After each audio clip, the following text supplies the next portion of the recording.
Hello friends, welcome back to my channel legal help in Hindi. Friends, आज के इस video में हम डायरेक्ट एविडेंस और सर्कमस्टेंशियल एविडेंस के बारे में बात करने वाले हैं। चाहे आप स्टूडेंट हैं, प्रोफेशनल हैं या फिर इंडियन लॉ के बारे में जानने के लिए बहुत ज़्यादा क्यूरियस हैं, ये वीडियो आप ही के लिए है। आज हम डायरेक्ट और सर्कमस्टेंशियल एविडेंस के बेसिक कॉन्सेप्ट को समझेंगे और इन दोनों के बीच में क्या डिफरेंस है इसको भी जानेंगे, तो वीडियो से आखिर तक जुड़े रहिए। डायरेक्ट एविडेंस और सर्कमस्टेंशियल एविडेंस दो अलग अलग तरह के एविडेंस हैं जो किसी भी लीगल प्रोसीडिंग को, किसी फैक्ट को प्रूव करने और डिसप्रूव करने के लिए यूज़ किए जाते हैं। डायरेक्ट एविडेंस की डेफिनेशन की बात करें तो ये एक ऐसा एविडेंस होता है जिसमें किसी क्राइम को होते हुए देखा या फिर सुना गया है। तो इस तरह से डायरेक्ट एविडेंस में प्रिजम्पशन की ज़रूरत नहीं होती, ये सीधा सीधा फैक्ट को ही प्रूव कर देता है।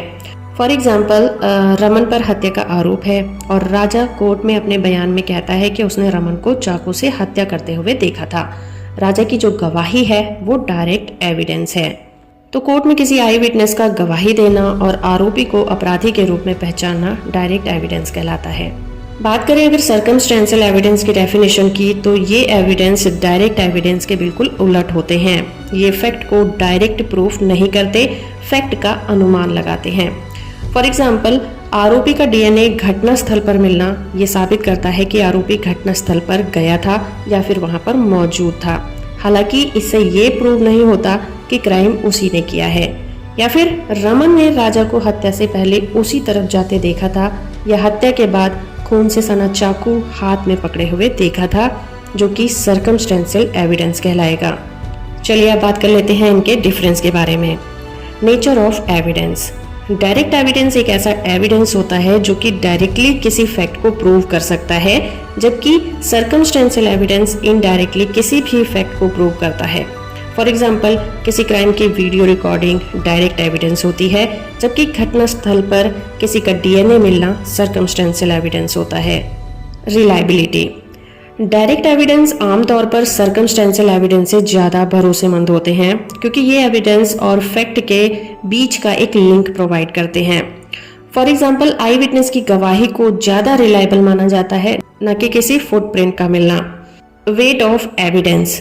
डायरेक्ट एविडेंस को आमतौर पर कोर्ट में सर्कमस्टेंशियल एविडेंस से ज़्यादा इंपॉर्टेंस दी जाती है। कोर्ट इन्हें ज़्यादा भरोसेमंद मानता है।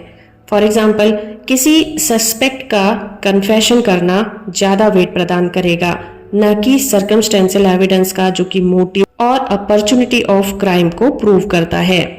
अनुमान लगाना। सर्कमस्टेंशियल एविडेंस में फैक्ट को प्रूव करने के लिए अनुमान लगाना पड़ता है, लेकिन डायरेक्ट एविडेंस में इसकी ज़रूरत नहीं पड़ती। जैसे कि किसी सस्पेक्ट की उंगलियों के निशान जब क्राइम सीन पर मिलते हैं तो निष्कर्ष निकालना और अनुमान लगाना पड़ता है कि क्राइम उसने किया होगा या फिर वो क्राइम सीन पर मौजूद था। एडमिसिबिलिटी। डायरेक्ट और सर्कमस्टेंशियल एविडेंस दोनों ही कोर्ट में पेश किए जा सकते हैं, लेकिन उनका वेट और उनकी क्रेडिबिलिटी केस की कंडीशन पर डिपेंड करती है। जैसे कि किसी मर्डर केस में आई विटनेस और सर्कमस्टेंशियल एविडेंस दोनों को ही केस को मजबूत बनाने के लिए पेश किया जाता है।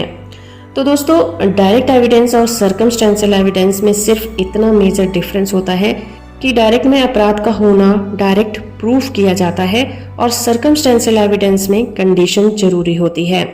तो कोर्ट केवल सर्कमस्टेंशियल के बेसिस पर भी आरोपी को सजा दे सकती है। सुप्रीम कोर्ट ने भी ऐसा माना है कि अगर किसी केस में कोई आई विटनेस नहीं है, केवल सर्कमस्टेंशियल एविडेंस ही है, तो वो एविडेंस आरोपी को मुजरिम साबित करने के लिए काफ़ी होते हैं। Hardayal versus state of UP में सुप्रीम कोर्ट ने अभियुक्त को सर्कमस्टेंशियल एविडेंस के बेसिस पर ही सजा सुनाई थी। तो हो फ्रेंड कि आपको ये वीडियो, ये कॉन्सेप्ट समझ में आया होगा। वीडियो इन्फॉर्मेशन अच्छी लगी है तो आप इसे लाइक, शेयर और चैनल को सब्सक्राइब करना बिल्कुल मत भूलिएगा।